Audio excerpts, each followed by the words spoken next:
Muito bem, então, 31/3, aula com a terceira série do turno, corrigindo atividades do livro da segunda série. Atividades essa que foi passada na atividade do dia de sábado, dia 27/3. A gente vai fazer a correção, então, tá? Temos aqui 3 guerreiros assistindo a aula aqui junto comigo. A aula está sendo gravada. Para quem teve a oportunidade e quis assistir depois no YouTube, né, poder tirar o atraso, vamos assim dizer. Então, a gente vai corrigir a atividade número 1, tá bom?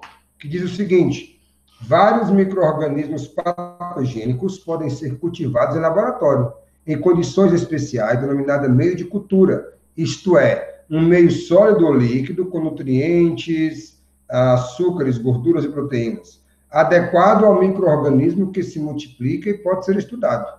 Por que essa técnica de utilizar o meio de cultura com nutrientes não funcionaria se fosse utilizar vírus, gente? Se fosse cultivar vírus, por que eu não poderia colocar um meio de cultura com esses nutrientes? Diga para mim aí.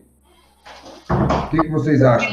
Eles não são capazes de sobreviver em um meio de cultura. Eles dependem de uma célula viva para sobreviver, pois sozinhos não conseguem realizar as funções vitais no meio de cultura. Exatamente. Ou seja, esse pedaço aqui no livro de vocês aqui, ó. Aqui, ó. Isso aqui, ó. Ou seja, está aqui destacado, ó, o vírus, gente, ele é parasita intracelular obrigatório. Então, se eu coloco ele só no meio de cultura, ele não vai sobreviver. Ele precisa de uma célula para ele poder utilizar a maquinaria da célula. Tá beleza? Então, essa é a resposta da questão 1. Por favor, dê um print, vocês aí que estão na aula, e para quem queira corrigir, e quem está no YouTube, pausa o vídeo para copiar a resposta. Vamos agora para a questão 3. Você fez a 2, não fez, Grazi? Sim. Pronto, vamos fazer a 2, já que você pegou aquelas orientações que eram do pessoal offline. Vamos fazer também, então, vamos corrigir, já que você fez. Que fato explica tanto a dificuldade de se conseguir produzir uma vacina contra o HIV, como a necessidade de repetir a vacinação contra a gripe todos os anos? O que a senhorita colocou, Graziela? Esse processo se deve ao mecanismo de resistência que é criada após o contato do vírus com as vacinas, sabendo que, ao entrar em contato, os vírus desenvolvem de forma aleatória mutação na sequência de nucleotídeos nos genes dentro do material genético que se torna adaptados a estas vacinas, impossibilitando a prevenção e a manutenção do tratamento pelas vacinas, tornando-as temporárias. Pronto, é uma resposta bem complexa, ok. Bastava dizer porque tanto o vírus do HIV como o vírus da gripe, eles sofrem mutações, certo? Sofrem mutações. E aí, por sofrer mutações, às vezes a vacina que é produzida no ano, igual eu estava comentando naquela aula de ACC, a vacina que é produzida no ano, ou no ano de uma única vez, ela não vai ter tanta eficácia assim. Por quê? Porque o vírus sofreu uma mutação. Tudo bem? Foi falado ontem na aula dessa. Foi falado ontem na aula, deu o exemplo da vacina da gripe, exatamente. Você ainda perguntou alguma coisa com bactérias, não foi? De mudar o DNA, alguma coisa assim, é exatamente isso. O meu cachorro aqui, eu tenho tentando sair desse quarto. Oh, meu Deus do céu, meu doguinho é complicado. Vamos para 3, então, tá bom? Como você defenderia a teoria de que vírus é um ser vivo? E se fosse o contrário, o que você diria? Por que você consideraria um vírus como ser vivo? Eu coloquei assim, defesa. Os vírus podem ser considerados seres vivos por apresentar capacidade de replicação, hereditariedade e estão sujeitos à evolução. Certo. E oposição, os vírus não possuem metabolismo próprio e, além disso, não pertencem a nenhum dos 5 reinos ou 3 domínios em que os seres vivos são classificados. Perfeito, beleza. Então, assim, a favor, eles evoluem, eles sofrem mutação, ele tem material genético, por exemplo, poderia ser. Contra, não tem metabolismo próprio, são acelulares, beleza? Seria razões contrárias. Mas está aí na tela também, ó, para dar um print aí, uma pausa, quem quiser. Isso é coisa de espirro. Ui. Professor, para mim não está Na Perdão, tela gente, tô espirrando. Oi? Pra mim não tá aparecendo nada na tela, não. Só o senhor mesmo. Ah, bom. Eu tô achando que eu tô compartilhando a tela com vocês. Ô, meu Pai Eterno. Ô, Jesus. Então é só para quem tá gravando. Peraí que vai compartilhar agora. Vocês Por só isso me que eu tava falam, achando estranho aqui. vocês só me falam agora, gente. Ô, meu pai. Ó, aqui foi a resposta do um, certo? Aqui é a resposta do 2. Vou dar um print aí, copiar depois. E aqui é a resposta do 3. Ok? Ok. Bora pro 4.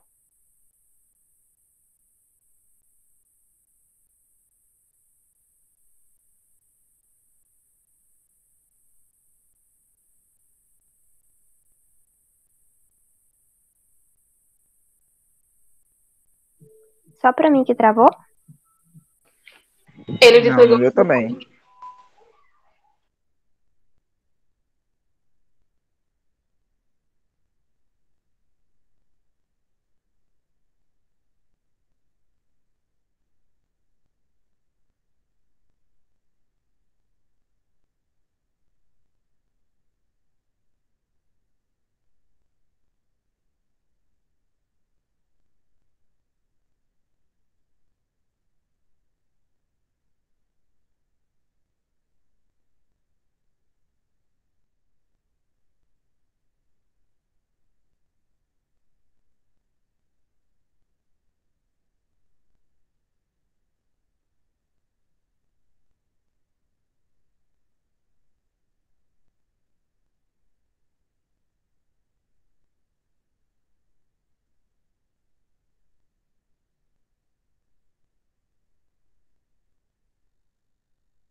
Pessoal, voltei, minha internet caiu. Oi, oi. Foi a queda Oi. geral ou só caiu a minha, será? Acho que foi só do senhor, A professor. minha. O Eu colega também saiu acho. também. O colega saiu também aí, ó. Deve ser que ele vai entrar de novo. Deve ser que pensou que Ó. foi no dele. Vou até deixar meu celular aqui aposto aqui nos dados móveis, porque se qualquer coisa eu uso aqui se cair de novo. Tá, deixa eu compartilhar a tela de novo. Normal, a internet cair, né, meu povo? Eu nem me estresse mais, sabia? Pois é, né, professor? Ultimamente ele tá sendo a coisa mais Oxe, comum. quieta, moço, eu fico o dia todo no computador. Cada vez que esse trem cair, se eu me estressar, eu vou morrer do coração. É a questão das bactérias que a gente estava falando, que um estudante afirmou que elas são prejudiciais aos seres humanos, uma vez que provocam inúmeras doenças. Essa afirmação, meninas, ela não está certa, essa afirmação. Por quê? Porque a gente tem um monte de bactérias que ela tem muita importância, inclusive ecológica. É uma importância que ela tem. Ajuda a fixar nitrogênio no ar, fertilidade do ar, fertilizando, obviamente, o solo, né? Fixa para as plantas. Bactérias, elas podem ser decompositoras e por aí vai. Então, ela tem inúmeras funções que ajudam muito o homem. Vocês colocaram mais ou menos por aí? Professor, eu coloquei assim, Pode que falar. pergunta se a afirmação do aluno está certa, né? Eu coloquei assim que em partes, porque existe sim as bactérias ruins que causam algum mal aos seres vivos, porém existem as bactérias benéficas, como por exemplo a do nosso intestino. Pronto, tá bom também. Beleza, tranquilo. Tá massa. Mas tá aí, para dar um print aí, ó, se quiser, tá bom? Na tela, beleza. Próximo agora é a 6. Isso.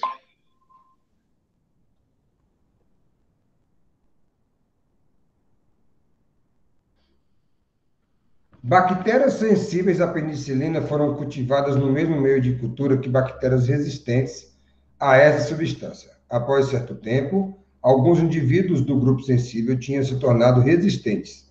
Supondo que os indivíduos não tenham sofrido mutação, explique como eles podem ter adquirido resistência. Veja bem, as bactérias elas podem realizar um tipo de reprodução que a gente chama de conjugação. Está aqui o nome aqui. Nesse tipo de reprodução chamada de conjugação, uma bactéria ela pode doar um pouco do seu material genético para outra. Então, o que acontece?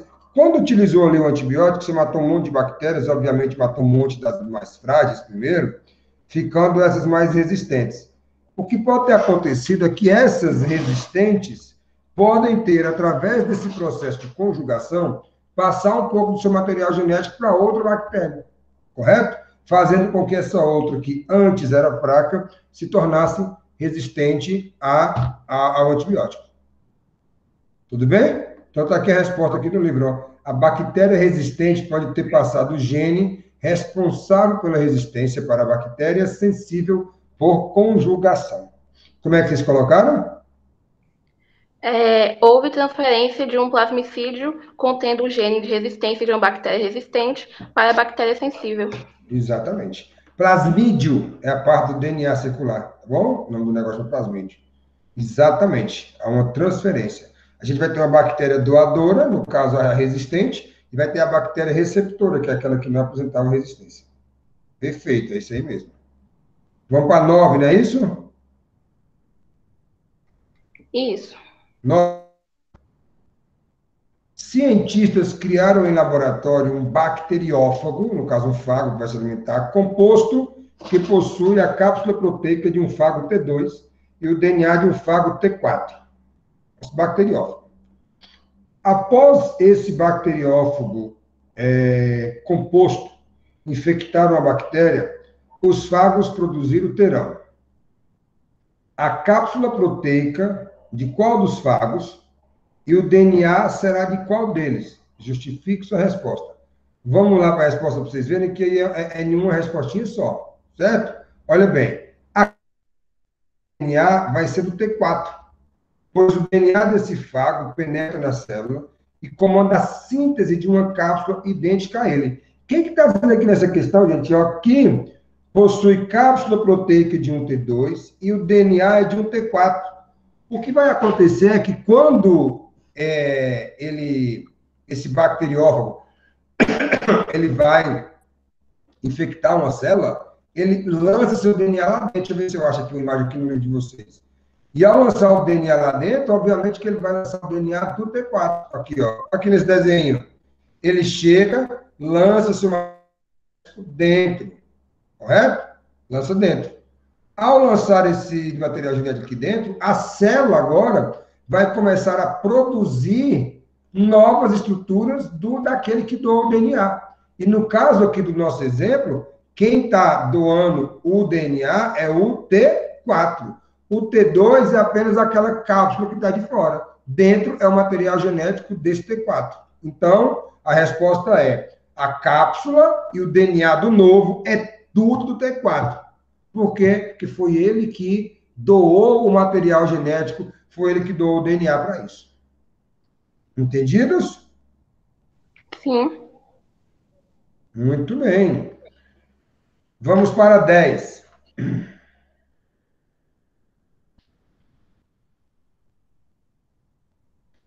Com o objetivo de promover a reprodução de certos vírus bacteriófagos, um estudante incubou o vírus em um meio de cultura esterilizado, presta atenção, que continha todos os nutrientes necessários para o crescimento de bactérias. A pergunta é, muito parecida com a outra que já respondemos, vai ter produção de vírus? Vai? Não. Não. Não. Por que não? Não, os bacteriófagos são vírus que infectam bactérias, ou seja, eles precisam de bactérias para se multiplicar. E gerar os vírus. Sem bactérias, os bacteriófagos não se multiplicam. E o que está dizendo aqui na questão que o meio de cultura foi esterilizado? O que significa isso?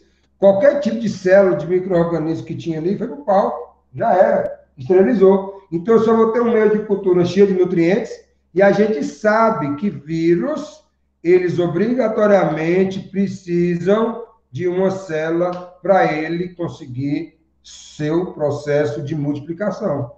Se tem apenas só nutriente, não acontece nada com o vírus.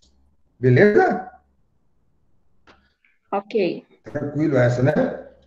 Vamos essa aqui, a 11 aqui desse gráfico. Eu adoro questões com gráfico. O gráfico a seguir mostra a variação do número de um tipo de leucócitos linfócitos T4 e da quantidade do vírus HIV no sangue de um indivíduo ao longo do tempo. Esse indivíduo, portador da síndrome da imunodeficiência causada pelo vírus HIV, não teve acesso a tratamento algum durante o período mostrado. Então, aqui a gente percebe que, olha bem, o cara tem uma quantidade de linfócitos aqui, e aqui é onde ele pegou a doença, que aqui é o da bolinha aqui, o HIV. Perceba que à medida que o HIV foi aumentando, os linfócitos do cara foi o quê? Diminuindo. Ele teve aqui, ó, depois de 60 meses, que dá 5 anos, infecções oportunistas, até chegou e, ó, morreu, depois de 34 meses. Note que somente após cerca de 60 meses apareceram nesse indivíduo infecções oportunistas por fungos, parasitas e bactérias. Foram essas infecções e não o vírus propriamente dito que levaram o paciente à morte. Por que pacientes infectados com HIV não tratados sofrem, em geral, de infecções oportunistas? Por quê? Fala para mim. Quando o vírus se prolifera pelo corpo, ele acaba atacando as células de defesa do organismo, deixando assim o imunológico da pessoa abalado. Então, qualquer infecção pode acabar comprometendo a saúde do paciente. Exatamente. Olha o que a gente vê nesse gráfico aqui, galera. Ó, linfócitos são células de defesa.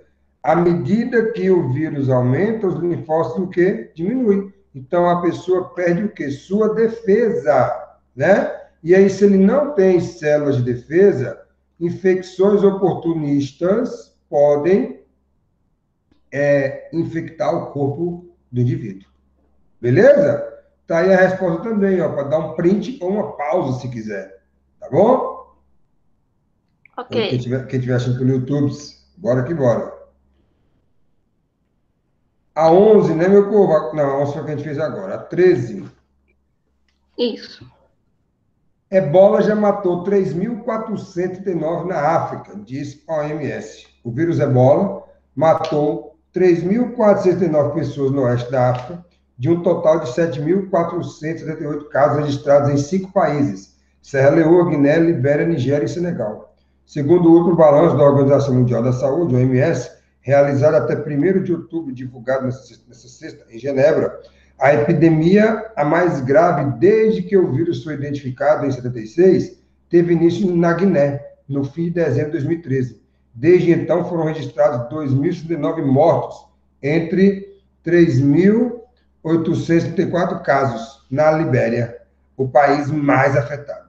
Na Guiné, foram contabilizados 789 mortos, de um total de 1.199 casos. E em Serra Leoa, 623 mortos em 2.437 casos. Trabalhadores de saúde têm sido particularmente afetados, com 16 mortos entre 377 casos confirmados. Galera, é um índice de mortalidade muito alto, né? Imagina, 377 pessoas adoecem, 216 morrem. Caramba, dá mais de 50%, né? Imagine se o diacho da Covid fosse letal desse jeito. Nossa Senhora, aí Dá até medo, não dá? Apocalipse, né? Sim. Dá até medo, Deus me livre. Fui bater na madeira igual o povo fala. A ebola está sendo considerada uma epidemia porque, olha bem, gente, ela é infecciosa, transmissível, surgiu rapidamente em uma região, matando um grande número de pessoas. Por que ela é considerada uma epidemia? Porque ela está ainda no ambiente do continente africano, naqueles países. Por que a Covid se tornou uma pandemia? Porque ela acabou se espalhando rapidamente pelo mundo todo. Por isso que ela virou uma pandemia. Ebola está lá, controlada entre aspas, né? Mas está lá no continente africano, em alguns países específicos. Então, é uma situação epidêmica lá. Beleza? Beleza. 14 do Enem. Durante estações chuvosas, aumentaram no Brasil as campanhas de prevenção à dengue, que tem como objetivo a redução da proliferação do mosquito Aedes aegypti, transmissor do vírus da dengue. O que proposta preventiva poderia ser efetivada para diminuir a reprodução desses mosquitos? Gente, nós estamos morrendo de saber o que a gente vai fazer contra a dengue, né? Eu não vou nem ler todas, ó.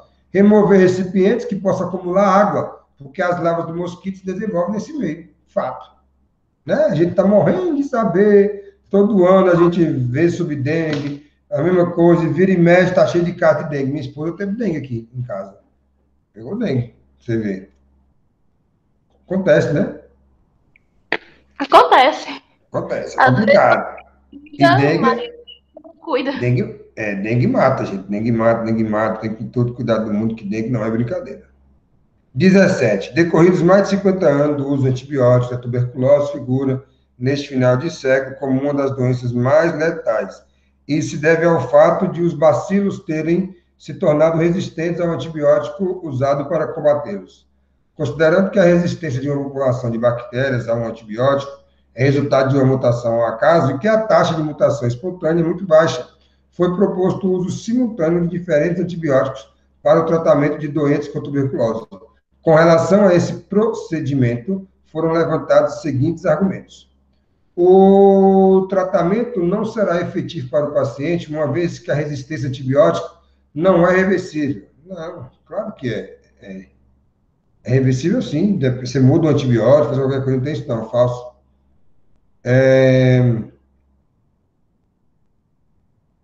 O tratamento terá alta chance de ser efetivado para o paciente, pois a probabilidade de que uma bactéria seja resistente a 2 ou mais antibióticos é baixa. Geralmente é isso mesmo.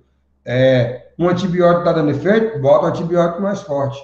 Ah, não está dando efeito, bota um mais forte. É fato que, há uns tempos atrás, surgiu um tal de umas superbactérias que a galera tentava tudo quanto é tipo de antibiótico e também não conseguia. Hoje em dia, já deu uma melhoradinha nesse aspecto, tá?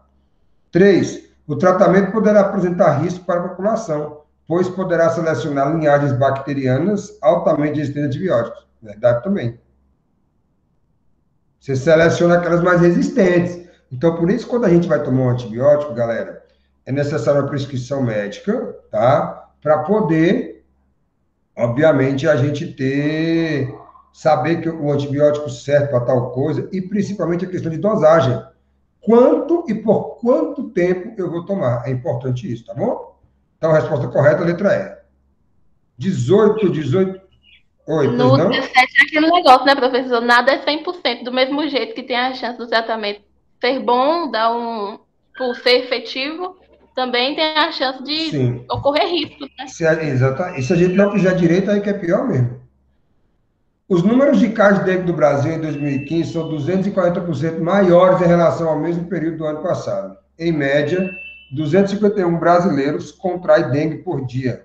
O número de mortes por casos graves também aumentou. Foram 132 mortes em decorrência de dengue este ano, 29% a mais do que em 2014. A dengue é uma doença que é causada por vírus. Com relação a vírus, é correto afirmar que, fácil demais, né, gente? Não tem organização celular. Vírus é um organismo acelular. É uma entidade biológica bem simples que causa doença. Então, letra C. Muito bem. Que beleza. Chama a gente, ó, Vinícius, tem 5, olha bem, como eu estava só com 3, muito bem. Galera, deixa eu ver se desses aqui, quem está na... Ó, Vinícius aí, deixa eu ver. Tem Noélia, tem... Como é que pronuncia esse nome que eu esqueci? Jabes? Tenta entrar lá na sala. Deixa eu mandar um link para vocês aqui, ó, que se vocês não tiverem ainda o Classroom, para poder se inscrever, tá? Deixa eu botar aqui, ó. Beleza. Para vocês poderem se inscrever. Galera, é o seguinte, nós terminamos isso aqui, lá no Google Classroom, eu vou colocar orientações do que a gente vai fazer para a próxima aula. Mas, de antemão, o próximo tópico que a gente vai fazer na próxima aula é a gente trabalhar o próximo capítulo, que é o capítulo sobre protozoários. Tá? Então, o que eu gostaria que vocês fizessem é, para a próxima aula nossa, vocês dão uma olhadinha antes, na parte do capítulo 3, que fala protozoários e alga. Mas eu vou abordar com vocês só sobre protozoários. Falar características dos protozoários, como eles são classificados, e abordar um pouco das protozooses, que são as doenças causadas pelos protozoários. Então, isso vai estar lá no capítulo 3, protozoários e algas. E aí, eu vou botar aqui para vocês, protozoários e algas. Deixa eu abrir aqui o bate-papo aqui, tá? Mas a gente vai abordar mais a questão dos protozoários, das protozooses.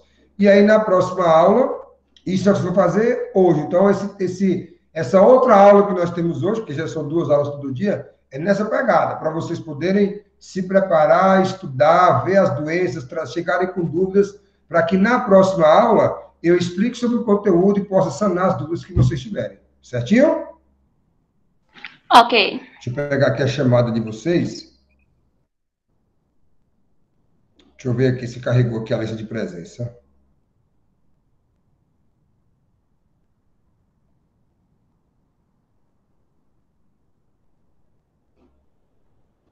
Engraçado, esse tem um negócio aqui que às vezes carrega o nome da galera, às vezes não.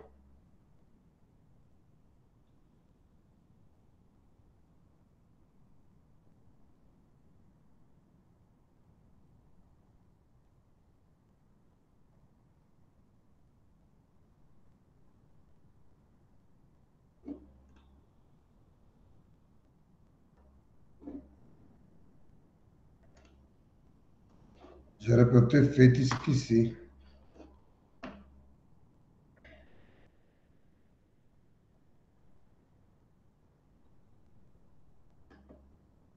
Pronto, vai carregar, mas tá ok. Então, ó, já estamos em cima para começar outra aula, tá bom? Deixa eu parar a gravação aqui, que eu deixei gravando, ó.